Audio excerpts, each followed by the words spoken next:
Good evening, everyone, and welcome to tonight's community budget meeting. My name is Natalia Bravo, and I am the Chief of Staff to our county's Chief Administrative Officer. I have the honor of facilitating tonight's discussion on the county's recommended budget. I want to take a moment to thank you all for taking time from your schedule to share your thoughts on the budget with us this evening.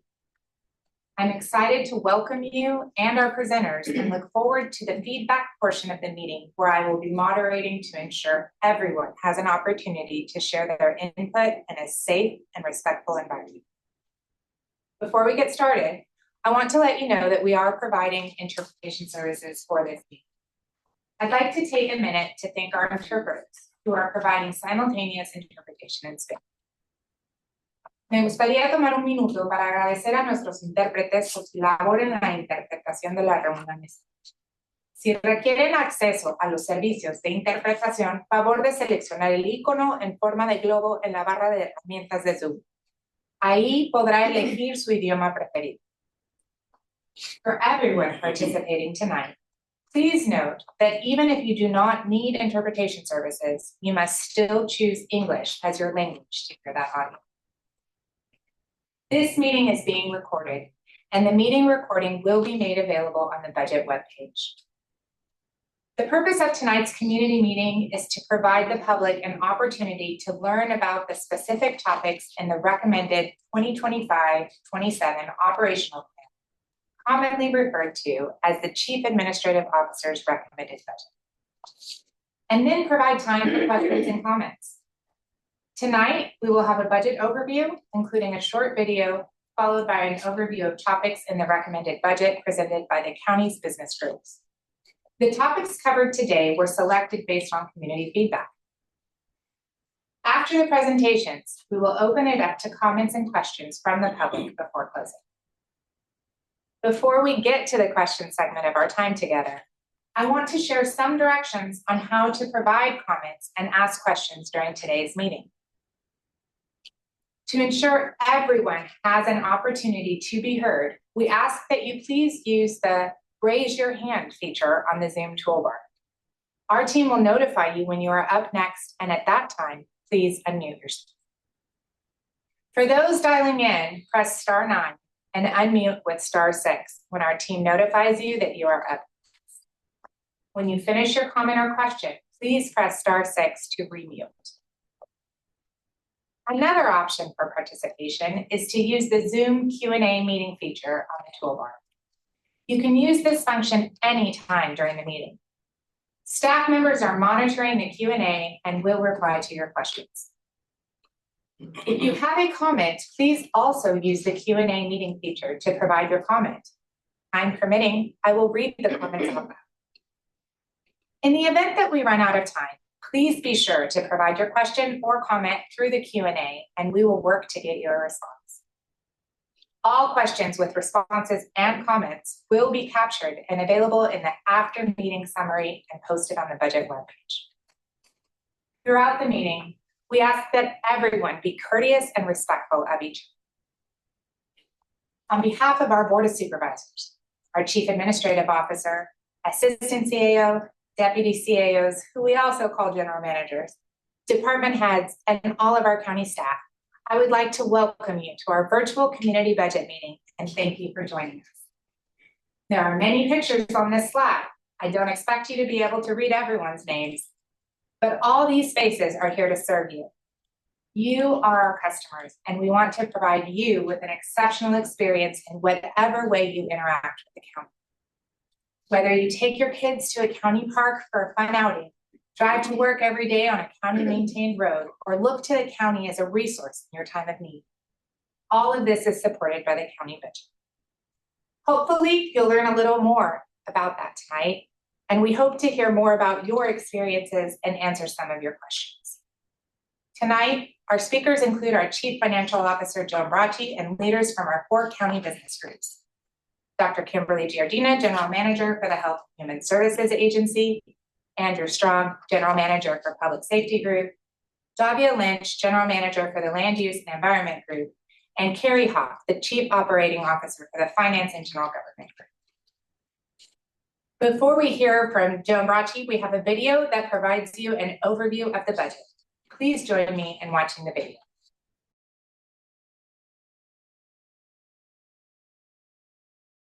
The county's budget, also known as the County Operational Plan, is more than just dollars and cents. It's about building a brighter future for all of us. The county's multi-billion-dollar budget supports everything from health to safety. It provides programs that help people so that everyone in the region has the opportunity to thrive. To do that, we use a strategic plan that supports the county's vision of a just, sustainable, and resilient future for all. We start with the county's responsibilities, those required by law. That includes providing services in the unincorporated area, services a local city would typically provide, everything from law enforcement and roads to building permits and animal protection. Some cities also contract with the county to provide services. And there are many other county services that support the entire county, including emergency preparedness, social and health services, often funded by the state and federal government, restaurant inspections, and so much more. The budget is guided by policies provided by the County Board of Supervisors, along with public input and data. But there are challenges to consider, things like rising costs and changes at the federal and state level. Federal, state, or grant funding can change and impact our services. That's a serious consideration because they provide nearly half of our funding. There are also requirements that go along with the funding and how we use it for services like mental health support, addressing substance use, food and medical assistance, and public health. The other half of our funding mostly comes from property taxes and service fees. Overall, a big portion of the budget goes to health and human services. Another large chunk goes to public safety, like the sheriff, district attorney, public defender, fire protection, and emergency services. The rest covers services that affect almost all of us, like elections, environmental protection, and safety inspections. The county's budget may seem like just a bunch of numbers, but it's all about people and how we serve our community while reflecting our values and commitment to you. This is why community input and public participation are so vital to everything we do. All year long, we partner with the people who call this county home to know what's important to you.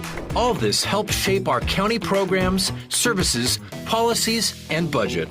Find out how to get involved at sandiegocounty.gov/budget.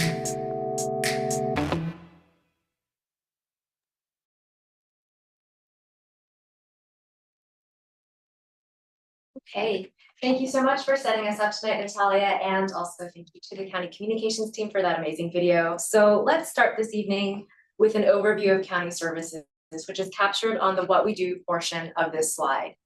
In the unincorporated areas, the county provides services typically handled by city governments, such as law enforcement, fire protection, roads, parks, libraries, building permits, and animal shelters. Regionally, we offer social services, health programs, criminal prosecution, detention facilities, emergency preparedness, food and restaurant inspections, beach water monitoring, elections, and much more. The budget ensures these essential services by making spending recommendations that are based on available funding, feedback from county departments based on their expertise on the services and programs that they deliver, and priorities of the Board of Supervisors, community input, and other data. When we talk about available funding, the county's funding comes from various sources, including property taxes, grants, fees, and funding from other governments. As shown on the pie chart, almost half of our funding comes from federal, state, and other governments, which is the orange slice of the pie chart. For the upcoming budget year, fiscal year 25-26, we are seeing slight growth in the recommended budget, $85 million, or 1% of this current year's adopted budget. The recommended budget is balanced. That is, for all of the costs that we have planned for the next year, we have funding to support those costs. Our commitment to fiscal responsibility ensures that we can deliver quality services even in the midst of changing circumstances. This allows us to continue providing essential services to the community while navigating uncertain times. Additionally, the recommended budget also sees a slight reduction in staffing of 1% compared to this year's budget. This reduction is based on vacant positions and through attrition that occurs during the normal course of business. This strategic decision reflects analysis of county programs and available funding. All told, the budget that is recommended for fiscal year 25-26 prioritizes fiscal sustainability, the services that we provide, and flexibility to ensure continued service delivery to the community. To further guide our budget, we look to the county's vision of a just, sustainable, and resilient future for all. We are guided by the core values shown on this slide, which shape our decisions and actions as we work to serve the community. Integrity, equity, accessibility, belonging, excellence, and sustainability, with the community at the heart of all we do. This year, the recommended budget was released on May 1. We had a community open house last week, and we're grateful that you've made time to spend with us tonight here at this virtual community meeting. Next is the public hearing for the budget, which takes place at the Board of Supervisors meeting next Tuesday, June 3rd, and is kicked off at 9 a.m. Budget hearings close at 5 p.m. on June 12th, with the board's budget deliberations and adoption planned for June 24th. Now, I'd like to hand the presentation over to Dr. Kim Giardina with the Health and Human Services Agency. Thank you, Joan. Over the last several years, the county has expanded its role in addressing homelessness. We conduct outreach and provide emergency housing in unincorporated communities and administer other programs region-wide that serve people at risk of or experiencing homelessness in partnership with cities and community-based organizations. This year, we will invest $15 million in the Regional Homeless Assistance Program to provide emergency housing to 250 households from unincorporated communities each night with partnering hotels. To address the specific needs of people experiencing homelessness in the San Diego Riverbed and Plaza Bonita areas, we will use $6 million in state grant funds to conduct encampment outreach and connect people to housing services. And to support safety and sanitation on county property, $2.6 million is budgeted for encampment cleanup through the Public Works and Parks and Recreation departments. For years, the Housing Our Youth program has provided focused resources to young people experiencing homelessness and helped them gain access to permanent housing. This year, the program will continue with $3.6 million. We're also very excited about the upcoming construction of 60 sleeping cabins to provide people with a safe place to sleep and access to services.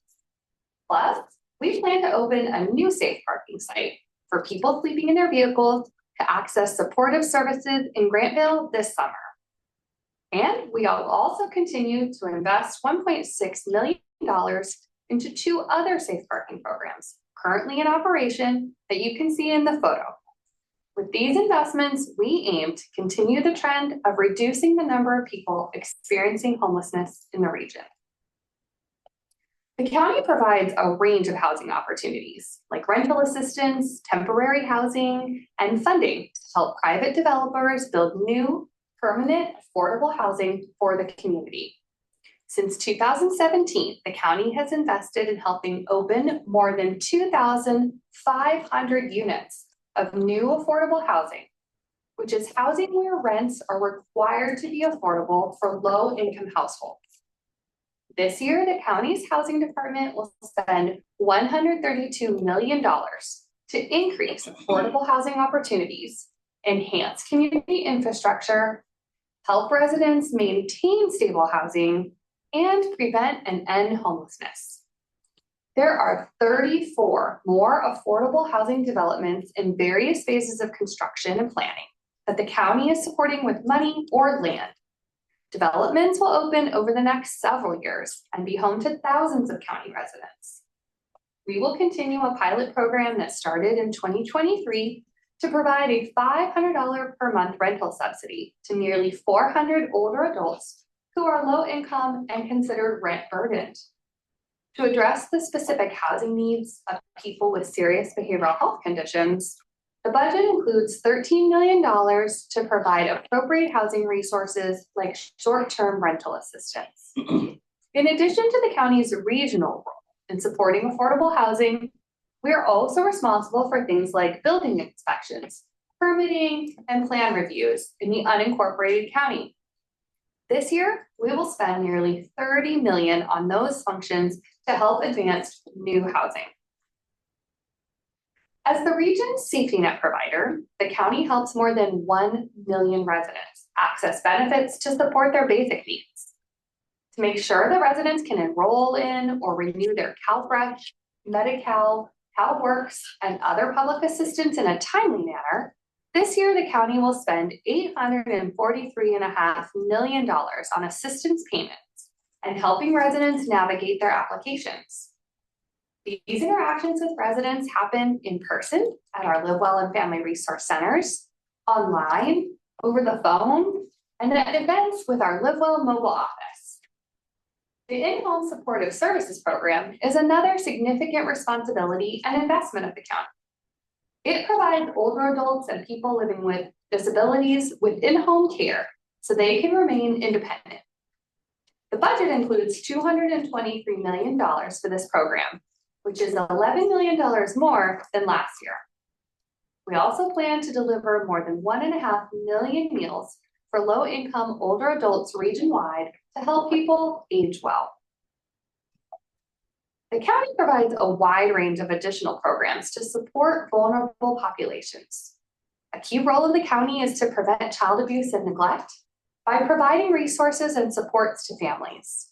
This includes efforts to help families before they reach a point of crisis and placing children in protective custody when they are unable to remain safely in their home.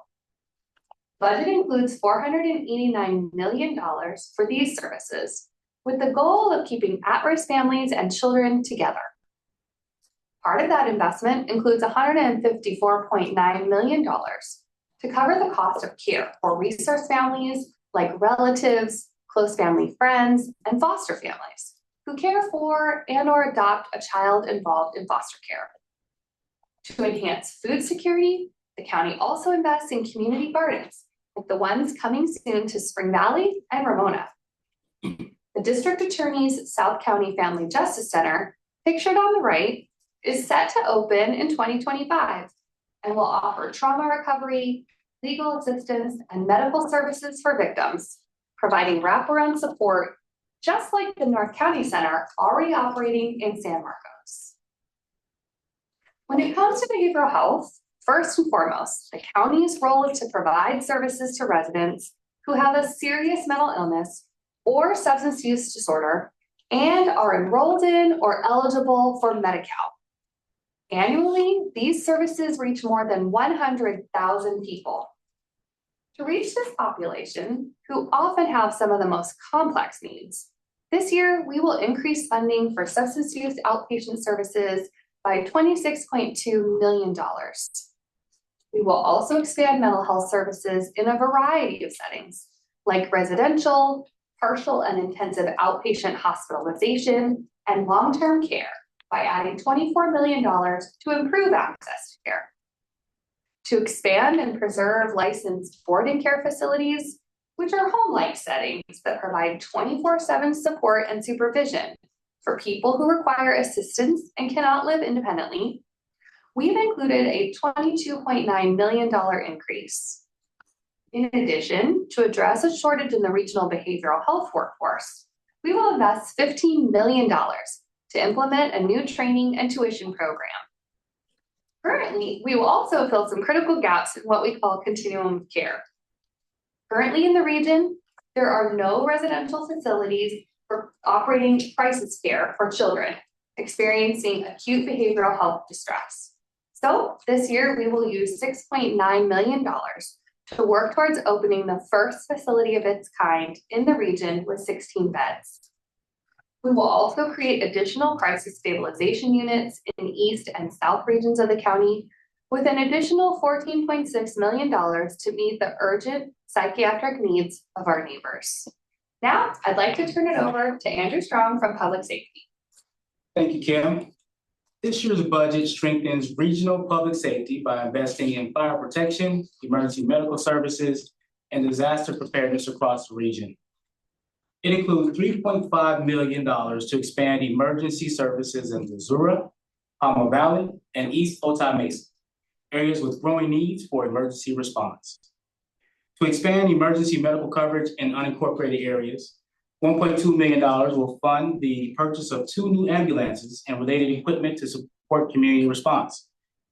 And to strengthen regional air operations, we're investing $14.3 million in a new helicopter. This aircraft will enhance both wildfire response and search and rescue missions, supporting a faster and more flexible emergency response. In addition, we're making an investment in firefighter training with $1.5 million for the construction of a new county fire training tower. This facility will support live training exercises and help emergency responders maintain readiness for a range of scenarios. Emergency services will add 5 new staff to support the creation of a recovery and engagement unit. This team will focus on regional disaster preparedness, recovery coordination, and proactive community engagement. And finally, Animal Services is deploying the Pet Health Express mobile unit, which will expand access to spay and neuter and basic veterinary care in the underserved and unincorporated areas. We continue to prioritize community safety through investments in healthcare, rehabilitative services, and support for justice-involved individuals. This includes a $6 million increase for the probation department to expand healthcare services for youth in custody, and a nearly $6 million year-over-year increase for the Sheriff's Office to support medical and mental health services for adults in detention.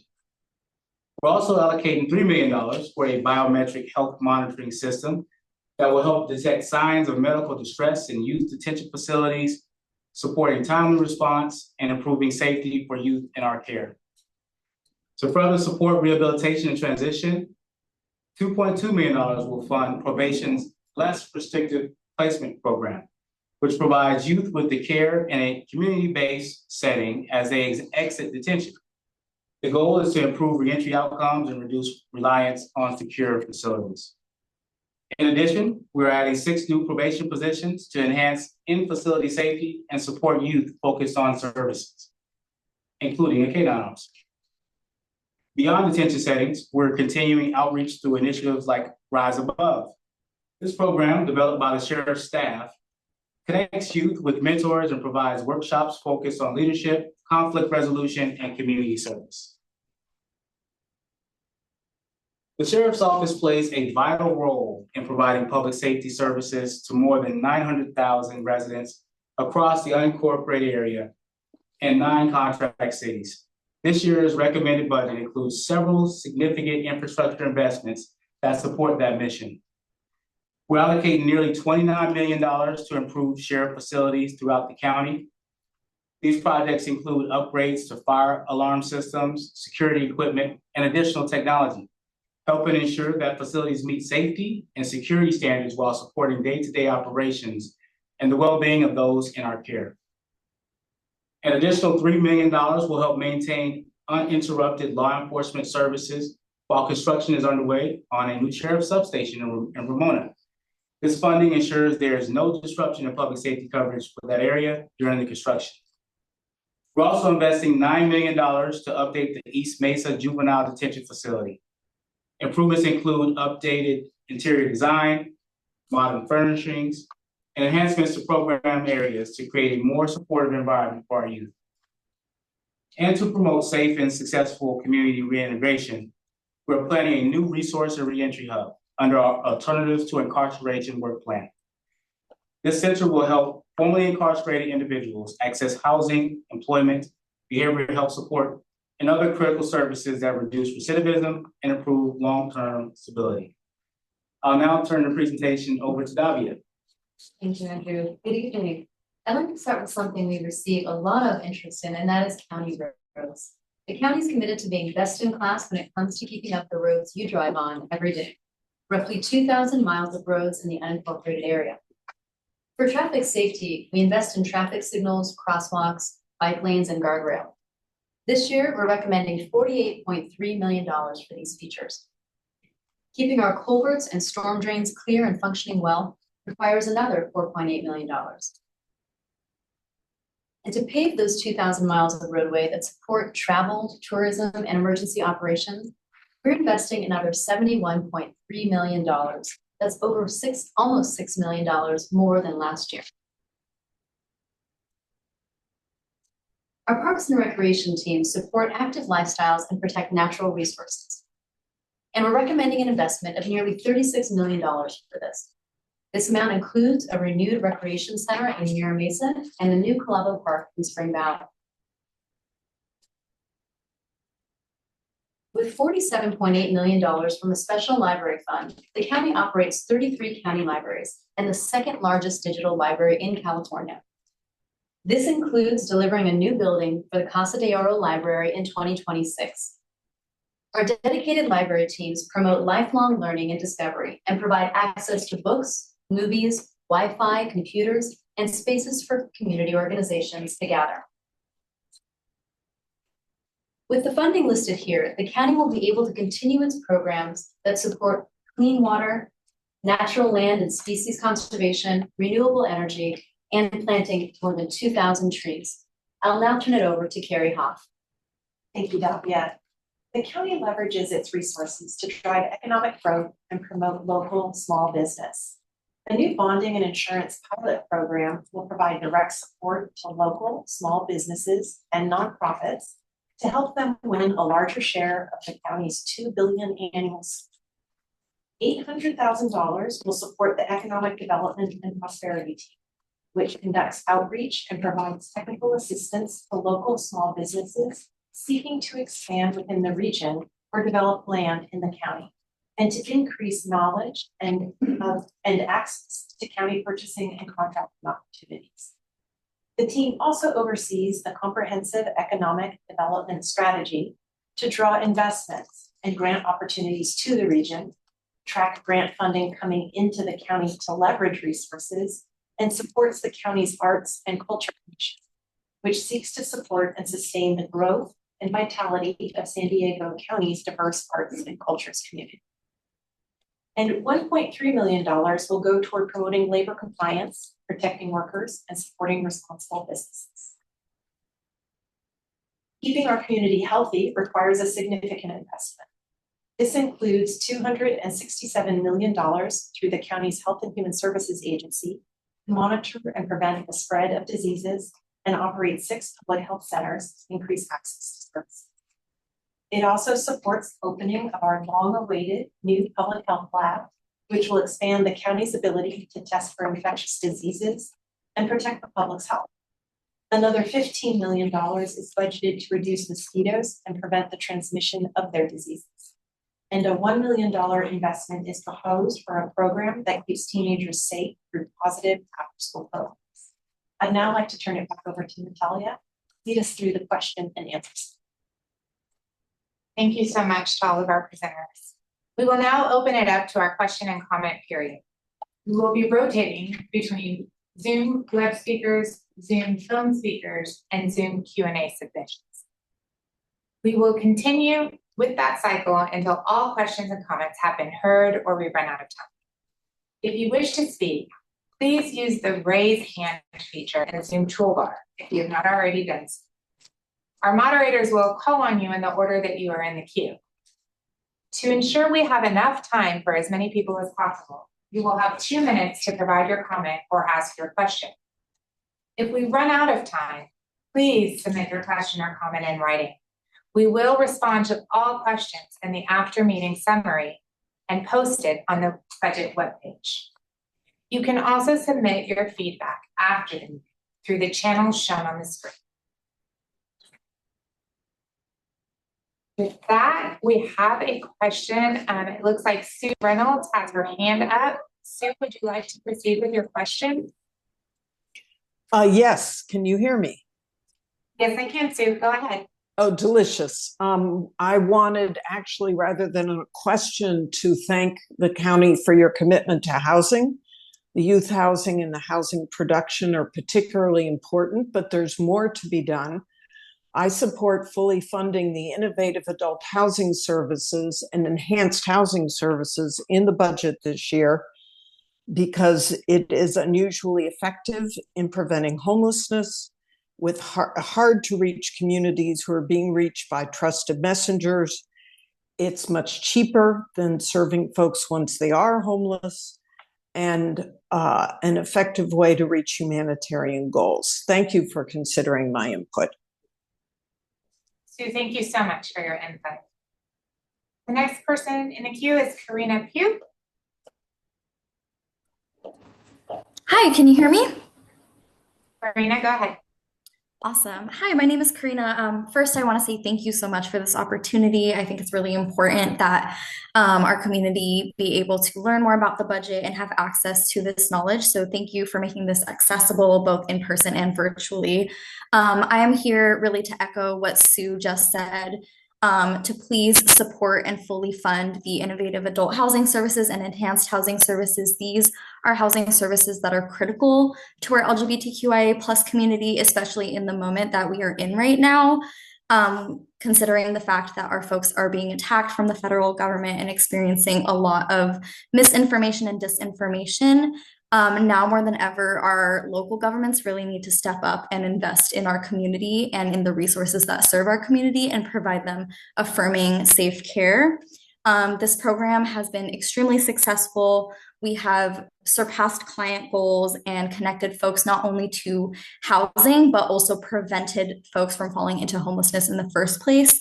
And I really just want to emphasize the importance of these housing contracts. And I really hope and urge the county to invest in these contracts. Thank you.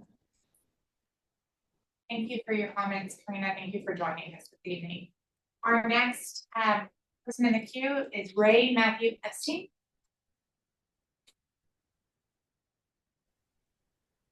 Hello, can you hear me? Absolutely, go right ahead.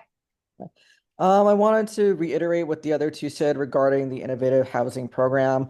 I was hoping that we can continue to fund these programs because by metrics, we see that they are successful for both preventing homelessness and helping those who are experiencing homelessness. I've also had the pleasure of working alongside some of the, San Diego pause, plane overhead. I've also had the pleasure of working alongside some of the people in North County LGBTQ Resource Center, and they work incredibly hard for their clients to make sure that they're able to achieve some form of stability thanks to county funding. So ensuring that my community, LGBTQ community, and others that benefit from this county housing budget can continue to do so, and perhaps even looking into expansion, even though I understand that there is a lot of other requirements that are coming into budgets right now would be really, really helpful, especially since we're doing well in trying to combat homelessness in our region. Thank you so much for the opportunity to allow me to speak and for making this an accessible meeting. Thank you so much for joining us. Our next caller is Kathleen Lippett.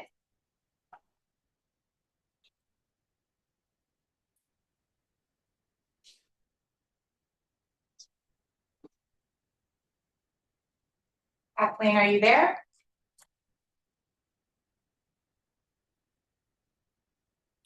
Looks like we may have to come back to Kathleen. I'm going to go to Susan Hop. Hi, can you hear me? Yes, I can, Susan, go right ahead. Okay, yes, thank you. Thank you for this time and this opportunity. Recently, at the Board of Supervisors meeting, it was, they reallocated some monies from what would have been a lakeside safe parking site, and they allocated somewhere between 3 to 4 million to the Troy Street site, which is 11 million to build, and then an annual 3 to 4 million, the numbers I'm not clear on, to run annually. And so they allocated this money from the lakeside. They just dumped that project and put it into the Troy Street for the fiscal year of 2026. Does that mean there's no plan for 27? And what would, I mean, are you going to be taking away from programs? We know that with the federal cuts and the state uncertainty monies, how does the county plan to, I mean, this project hasn't been built yet. It's a really big chunk of money, 3 to 4 million per year, with increasing costs, no doubt, to maintain this. So I'm just concerned that the county is taking too big of a bite of a project right now to actually have some sustainability for it. Thank you so much for that question, Susan. I am actually going to ask our General Manager, Dr. Kim Giardina from the Health and Human Services Agency. Maybe you could provide some documentation. Yeah, thanks, Natalia and Susan. Thanks so much for your question. We know how important working on our issues related to housing and homelessness are. So the investments that we make are really critical. I'm actually going to turn it over to Deanna Beck, who is the director for our Office of Homeless Solutions and has been working very closely on this Troy Street project. So she can explain a little bit more about the plans for getting that project up and running, and then the sustainability of being able to operate that program.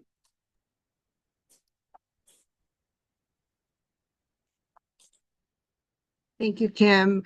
Thank you for that question. It is really important to explore the sustainable funding for these projects, and we are continuing to do so through other sources such as HHAP funding or BHSA funding sources that we're currently looking at. So we will be looking at all the options for the future funding and ensure that the projects that we do stand up have ongoing and sustainable resources of funding. Thank you so much, both for the answers to Susan's question. I'm gonna try one more time, go back, sorry. Kathleen Lippett, I'm not sure if you're back on the phone. I did have to come back to you, so it can get you online. Yes, thank you. My name is Kathleen Lippett, and I'd like to just request that the county, and remind the county that it has access to excellent data gathering from SANDAG. SANDAG provides the data for both juvenile arrestees and adult arrestees in the San Diego region. And this information really should reflect the ordinances that are adopted, but they frequently don't. And the issue of drug use and homelessness is the issue are the issues that are very important, and they are undermined by the county's ongoing continued support for creating marijuana businesses and in the unincorporated communities, where those unincorporated communities don't want them anyway. So in the juvenile arrestee data from 2023, 59% of the youth reported having been arrested or booked for their drug involvement. 74% said they'd already been on probation, and 95% were still under probation. 50% had committed violent crimes, 38% property crimes, and 22% status offenses, 19% drugs. And 82% of these, marijuana is one of the first drugs that they start with. And yet, our county seems to not provide that data next to the ordinances that they adopt.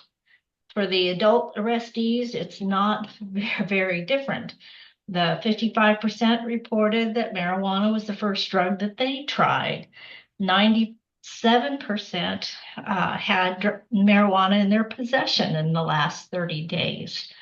And homelessness was attributed in 24% of the arrestees said that it was drug use that contributed to their homelessness. So while the county is trying to prevent homelessness, it is not addressing the factors that are contributing to it. And I wish that the county would start doing its job with providing the public health information on the harms of marijuana use instead of promoting the vice of that is going to be problematic for many of its residents. So thank you so much for your comments this evening.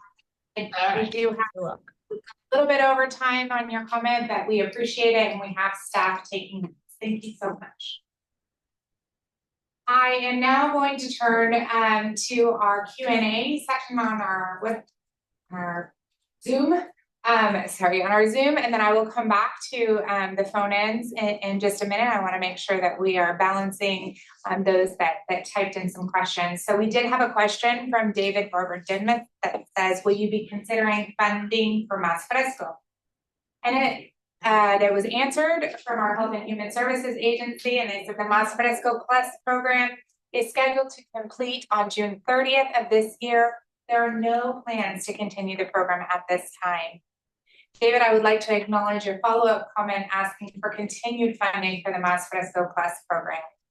I'm sure that our Health and Human Services Agency staff is taking notes. Thank you. Leah Taylor asked, are the contracted services budgeted within county departments' public knowledge? She also asked who views reports or gives guidance on the impact of those services and how much of the budget is allocated to support contracts. Thank you, Leah, for your question. It looks like the Department of Purchasing and Contracting answered and said, yes, all county contracts are public knowledge. County contracts are published on the County Department of Purchasing and Contracting website. Contracts can be searched via the link provided. And furthermore, each county department is responsible for monitoring the performance of its contracts and makes budget determinations based on their operational needs. So please visit the Q&A section for where the website was provided if you would like a direct link to those contracts. We had an anonymous comment. The UC Master Gardener program has been integral to helping develop the community gardens in Ramona and Spring Valley, but is at risk of losing funding. We have also developed 8 intergenerational community gardens with fundings from AIS and maintain those gardens without any current funding. It's all volunteer power. I would love to acknowledge our volunteers and thank you, and we will definitely take note of this. Thank you.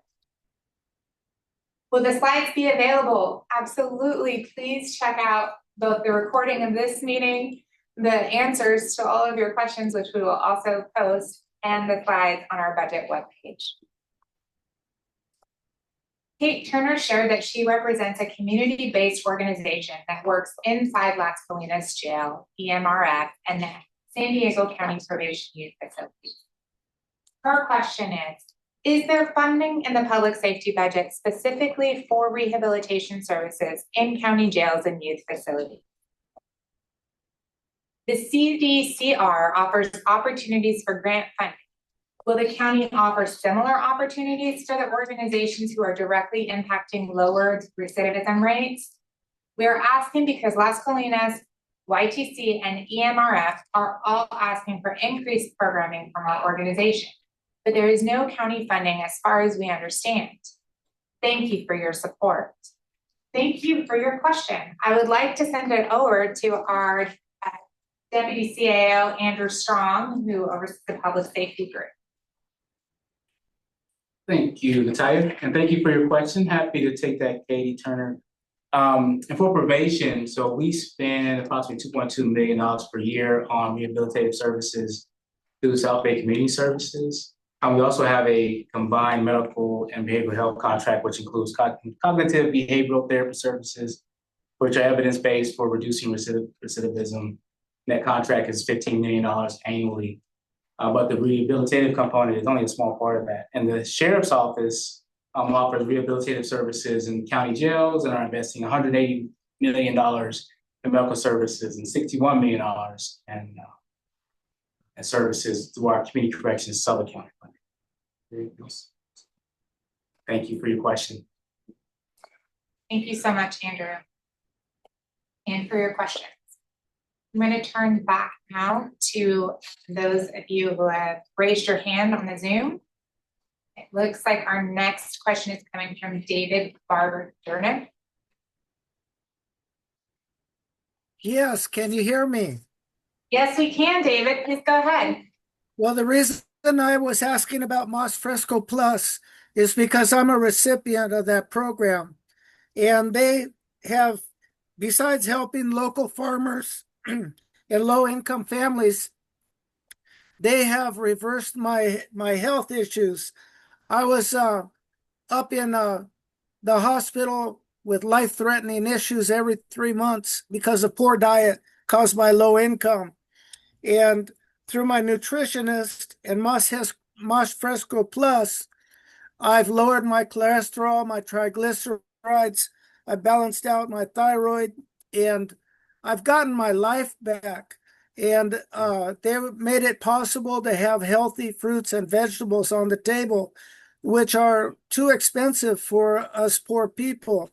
And so for a relatively small amount compared to the rest of your budget, they could continue operating for another 6 months or a year, and it would really help the people who depend on it.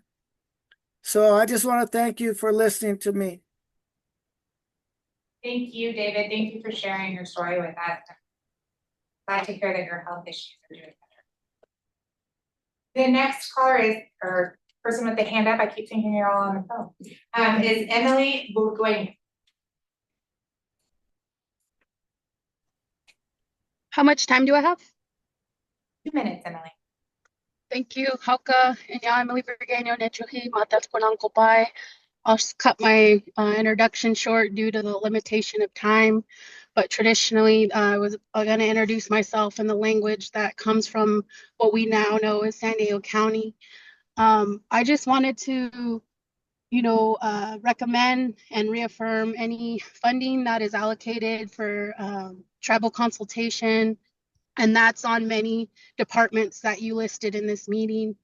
One thing that is missing, and I have reached out to the Office of Sustainability, is about the county's conservation plan and process, as the county just bought 500 plus acres on our traditional homelands in Santa Isabel without including, our tribe, our sovereign tribe, our government officials, as well as our cultural practitioners. We are the Kumeyaay Nation.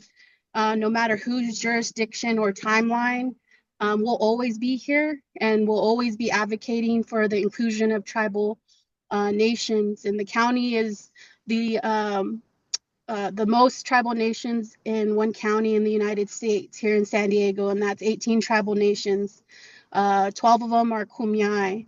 And every city that the county has jurisdiction of is on Kumeyaay homelands, as well as the unincorporated county areas. But I just wanted to open that door and recommendation. There aren't too many things that are being funded or supported being tribally included from the county, so I can't reaffirm.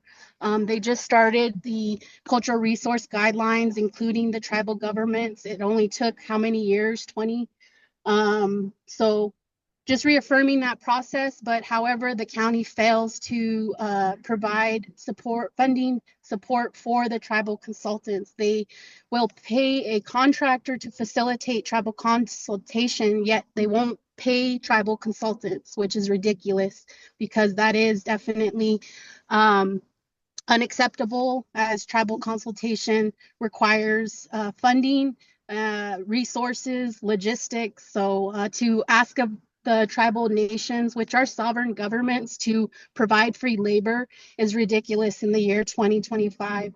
I also want to recommend that the county provides a tribal webinar or opportunity to bring in tribal nations input with this budget, as I don't recall there is that effort. Maybe there is, but I haven't heard about it.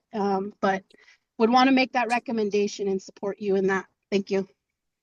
Your recommendations. Thank you so much. I do want to give an opportunity for Davia Lynch, who's the Deputy CAO from the Land Use and Environment Group, to comment.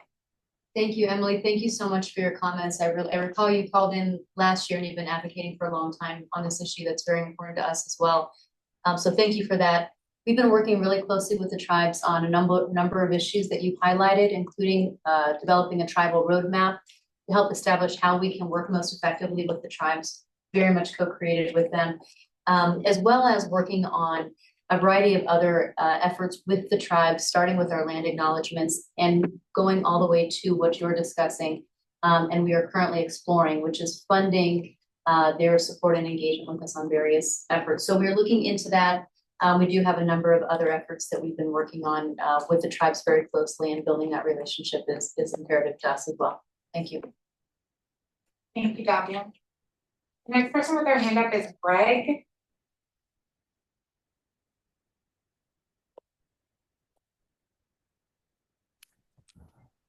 Hi, can you hear Greg, me? Yes, we can. Please proceed. Perfect. Thank you so much. Yeah, thank you so much for your work and transparency with this budget, and thanks as well to all the other commenters. I want to focus specifically today on allocations to roads and infrastructure, and more specifically to allocations on cycling infrastructure. There's a massive pent-up demand for cycling infrastructure, and if the county can pass a tipping point where cycling infrastructure is prolific and safe enough to be practical for short distance and last mile use, this demand can finally be fully unleashed. In addition to being just good for one's health and plain fun, cycling reduces wear and tear on roadways, greenhouse gas emissions, and traffic, all of which are beneficial. I would encourage the county to invest in separated cycling lanes along high traffic county roads, specifically those with a physical barrier to keep cyclists safe from inattentive drivers. It is important that these lanes be continuous. There's no worse feeling than when a safe cycling lane ends and spits you back out into traffic.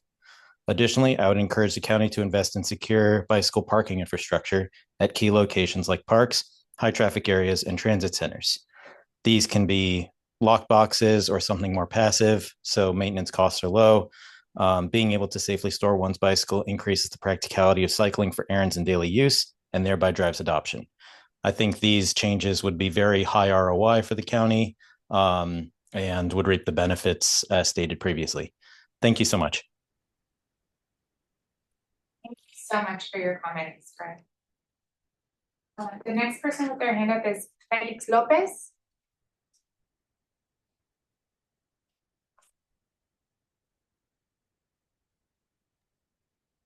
Felix, are you there? Yeah, hello. Can you hear me now? Yes, thank you. Hey, good afternoon, everybody. My name is Felix Lopez. I'm with Logan Heights Community Development Corporation.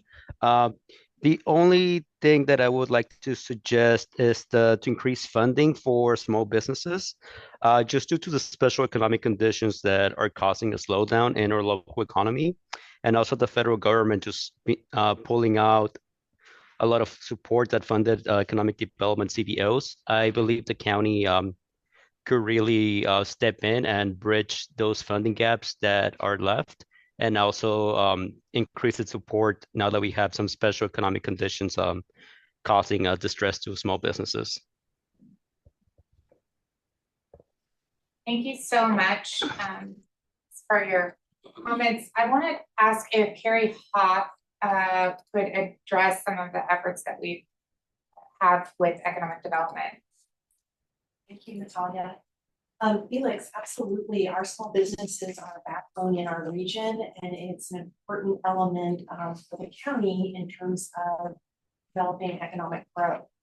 We are raising efforts to increase how small local businesses can participate in county services and increase our amount of spend with small businesses. I'd like to on Matthew Farr, the director of our Department of Economic Development and Government, to share a little bit more about how we engage. Thank you, Carrie. Thank you, Felix. I appreciate the suggestion and comment. As Carrie mentioned, we are actively working with the small business community and local nonprofits to enhance and uplift and provide resources for those businesses, not just in the current climate, but in general.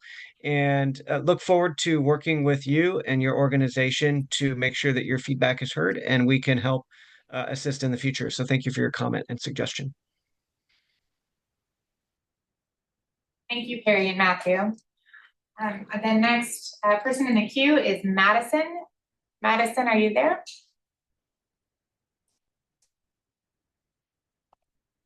Yes, hi, thank you. So yeah, thanks for allowing the public to be involved with the budget here. This is a lot of work you guys do, and you're doing a great job balancing so many different things. So thank you for all that work. I just wanted to put in my 2 cents that the spending that you do should be delivering tangible results like safer neighborhoods, better roads, affordable living, and healthier children. So it's concerning when there's funding towards programs that do little to improve lives. For example, bureaucratic offices like the Office of Sustainability and Environmental Justice and the Office of Equity and Racial Justice that have continued to expand. And one especially that many people in the unincorporated areas of the county are concerned about is the social equity cannabis program. While it may sound progressive on paper, in practice, it normalizes and expands access to a substance that poses serious risks to youth. We should not be investing public dollars in programs that ultimately undermine the health and safety of our communities, especially when law enforcement is being asked to do more with less.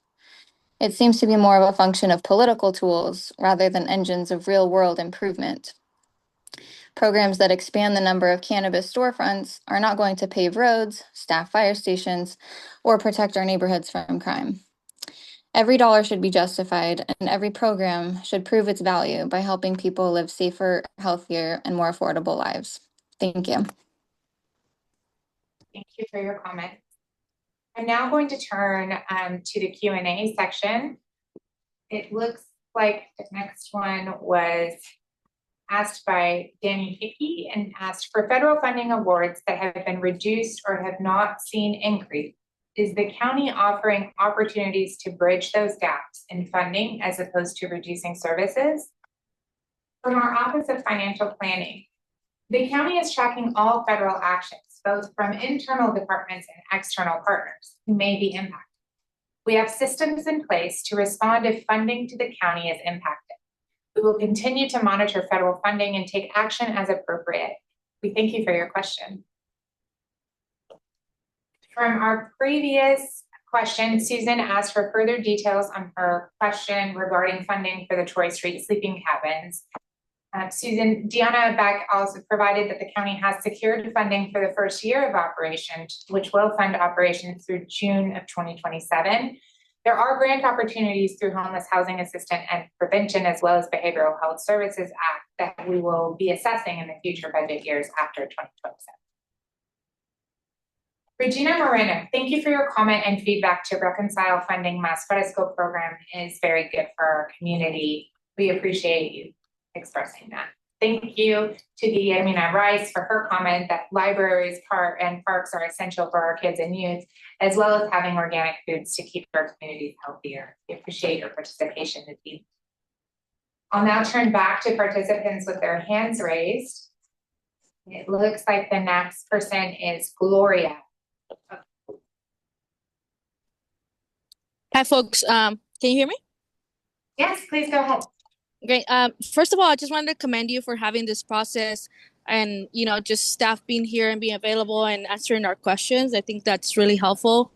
I want to suggest for next year, maybe there'll be more outreach done with like local organizations or do sub-granting so that we can increase turnout for this meeting and also the other meeting you all had as an open house. But the reason I'm calling is because of what other folks have raised related to the enhanced housing contract. And we know that those contracts have been very effective in supporting a lot of LGBTQ folks. And, one of the questions I had is, we are doing everything we can to advocate and hopefully this funding gets reinstated and we're able to fund those contracts. But want to hear from the housing team kind of what that would look like if the funding is not allocated towards these programs, and what would happen to some of those folks that have been benefiting from both of these contracts, especially, now that we're seeing so many attacks towards the LGBTQ community. We want to try to see how we can better serve our community.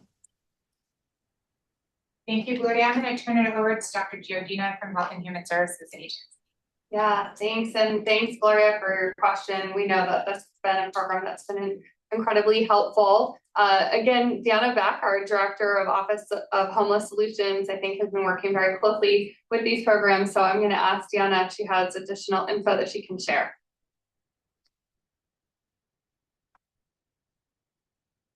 Thank you, Kim, and thank you for that question. These programs were funded with our American Rescue Plan Act funding, which was one-time funding, and was allocated $5 million by our Board of Supervisors. The programs, some of the components of the programs are scheduled to end in June, but however, other components, the innovative housing, are continuing through the end of this year, through December of 2025. We continue to explore any grant opportunities or other sources of funding to be able to continue any of our programs, and we will continue that. We have the commitment to do that, but as mentioned, the innovative housing program is in the upcoming year's budget and will continue through December.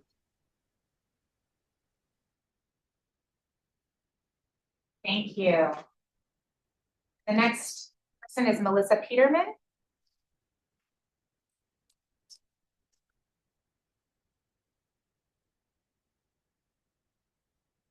Melissa, are you there? If not, we will come back to you, Melissa. I'll move on to Jerry. Hi there, Jerry Hall here. Thank you for the opportunity to give feedback here. I've been familiar with the budgeting process for over a decade, so I understand the fundamentals, I believe, but some process concerns or recommendations are what I was hoping to share. And that is, one is, when we get the recommended budget from the CAO's office, it's largely, it's largely includes, from my perspective of the BHS anyway, the budget that gets submitted is what ends up getting approved. And there might be a $20,000 or $50,000 sway, but it's largely the plan is set and the budget is approved, and the public comments are heard and appreciated, and we move on. And my concern is that we are involved in the planning process, not the planning approval process. And by that, I mean, reviewing the outcomes, helping decide what strategies to take to attack which problems that the community prioritizes. And the second thing is that, we need to be involved much sooner, but also we need line item detail in plans. So when we get the recommended budget, it basically shows the amount spent, but there's no detail on the program. And when we go look at there's not really operational plans that are published at the different departments that I can find online anyway. So in order for the community to be informed, we need information. And in order to give you better feedback, we need to be informed. So that's only going to happen if the county's more transparent and engages the community earlier in the process in the actual planning cycle rather than just at the end. So thank you very much. Thank you so much, Jerry. I do want to turn it over to our Chief Financial Officer, Joan Bracci, to just talk a little bit about some of the engagement efforts that were involved here with our budget. Okay, certainly. Thank you, Natalia. And thank you so much, Jerry, for your comments. Definitely appreciate hearing from you, and also just we do take it to heart in terms of shaping our community engagement for the budget, and we do try to get better every year. So I hear you on when these meetings happened, and usually what it is that we release the CAO's recommended operational plan, and then we'd like to have something to present to the community and for the community to respond to. So leading up to the release of the budget, there are some activities that happen. We do have a budget specific section in our Engage portal at the San Diego County website. And that is a tool, but I think maybe one of the more powerful tools is really, we like to hear from constituents and from our community year round. And if there is a service or a program that is of particular interest to you, certainly reach out to the department that delivers that. And we do take feedback as well as direct feedback like that. I know that a lot of our business groups and departments have annual and more frequent than annual, actually periodic meetings with advisory boards and other participant and stakeholder groups too, that help us to shape our budget. So really, we are always looking for community input. It is something that we are trying to do better at every year. And it is also something that we are always taking input throughout the year. So I hope that helps. With regard to your comment about wanting line item detail for the budget, so the other thing that we do is we do post the data down to the program level on our open budget website. And we can put a link to that in the Q&A section, just, well, I don't know if we can, but we'll put it somewhere in there so that you have access to it. And that will maybe give you some of the information that you're looking for. If you wanted to go down and just actually see every single line in the budget, it is a very large document. So we do file one on board with the clerk of the board. You're always welcome to come and take a look there and stop by our office if you have any questions as well.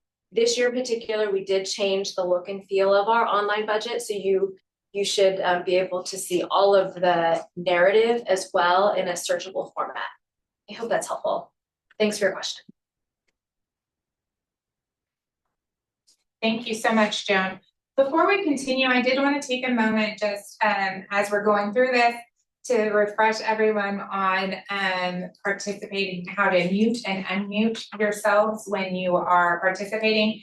If you are dialing in, you press *9 and unmute with *6 when our team notifies you that you are up next. And then we ask that when you're finished with your comment or question that you again press *6 to remute.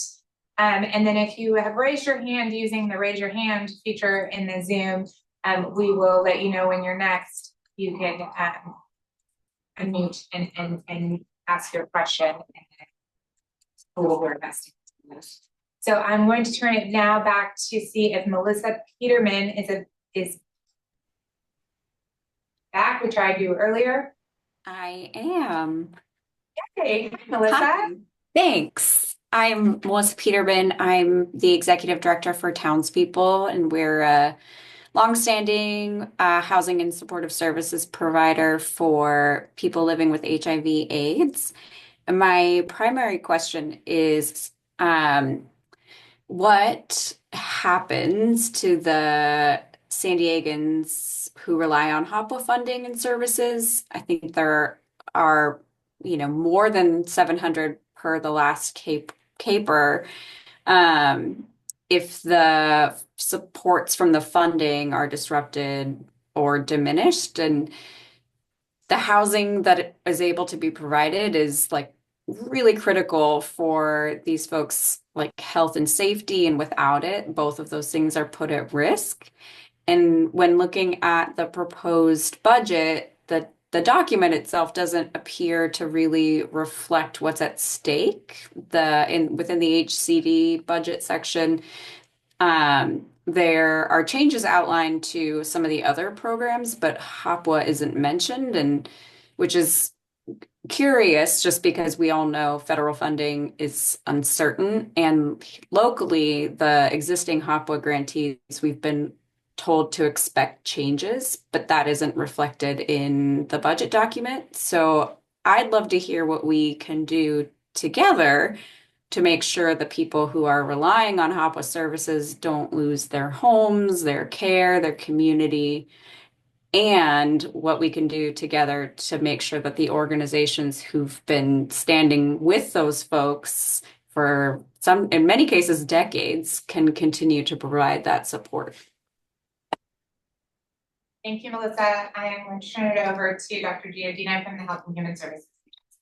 Yeah, thank you so much. So I'm going to turn it over to David Estrella, our Director for Housing and Community Development Services, but I also just want to share a little bit. We know that there are some things that are either reflected in this budget or not reflected in this budget that will change over time due to changes that we're getting from federal and state budget. So those are areas that we are tracking very closely. And as we have changes, we'll make sure that those get reflected. If they're not reflected in this budget document itself, we will do that through separate board action to make sure that we're accurately reflecting what we're getting in terms of federal and state budget. But David, I'm going to turn it over to you specifically to talk about the HOPWA program. Thank you, Dr. Kim, and appreciate the question, Melissa. So we recognize, of course, with all the fluidity in the federal budget and the potential impact to all the communities we serve, in this case, particularly folks with HIV/AIDS and their families.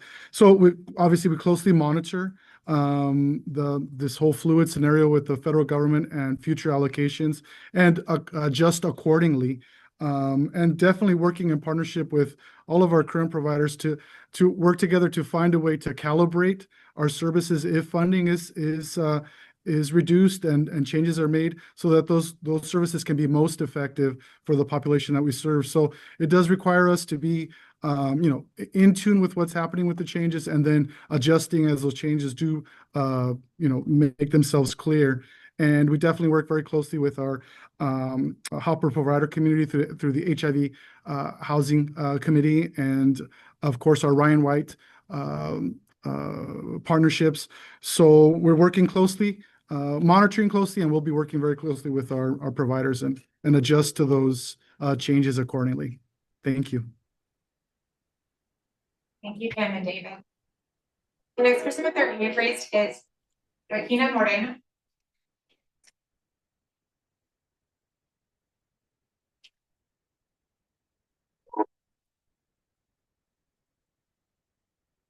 Regina, are you there? Not, I will come back to you. While we wait to come back to her, I'm going to jump down to some Q&A questions. It looks like we had a couple comments. So I want to thank Jeff Klingen for your comment requesting the county fully fund the Master Gardener program. Definitely thank you for participating this evening. And we did have a response from the Land Use and Environment Group that says the county acknowledges the services that the Master Gardeners provide to our communities. The current county allocation that supports the UCCE budget is not being reduced. The fundings will continue to be maintained for fiscal year 2020. We have a comment from Delfina Alvarez that I'm going to read. It is in Spanish, and then we will proceed from there.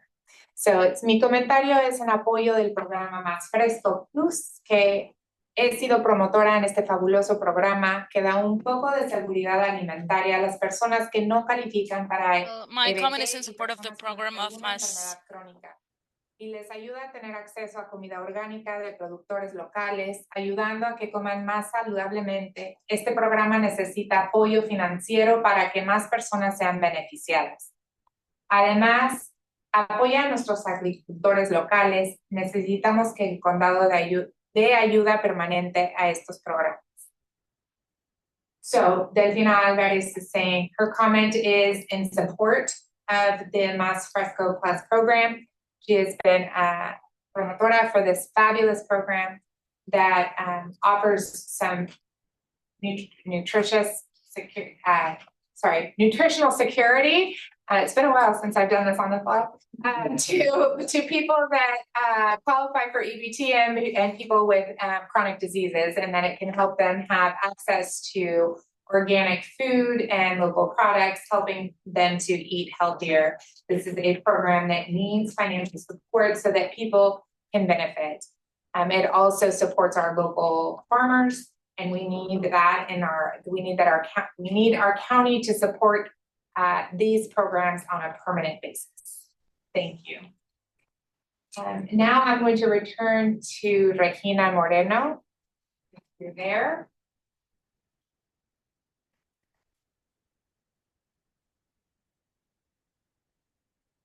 Okay, doesn't look like she is there anymore. We have no other comments at this time. I do want to give a couple moments to see if any of you have some last minute questions or comments that you would like to share tonight. I want to appreciate your presence here again, joining us this evening for participation in our budget process. It doesn't look like we have any more. Emily. Oh, we do. Sorry, I'm getting the news. Late breaking news. So we do have one hand up, and it looks like it's Emily. Emily, I will go ahead and turn it over to you. Hello. I just wanted to, not a question, but a reaffirmation on the tribal liaison that the county hired, Rebecca, and the improvements she has brought, and the processes which the county is seeking with the tribal nations. So I don't know if that's prevalent for the budget, but I just wanted to reaffirm if there is future opportunities to bring in more tribal liaisons, because she is just one person. And again, there is 18 tribal nations, which are sovereign governments within the San Diego County. So that's all. Thank you. Appreciate your time and efforts. Emily, thank you. What a wonderful way to end the comments this evening. We really appreciate that. Here at the county, we value and center our work on community engagement. For that reason, on behalf of the entire county team, I would like to thank you for participating this evening. On the screen, we have a reminder of upcoming key dates if you would like to continue your participation in the budget process. More information can be found at san-diego-county.gov/budget-2025-2027. Sorry, no, 2025-27. You can also follow us on social media for more updates.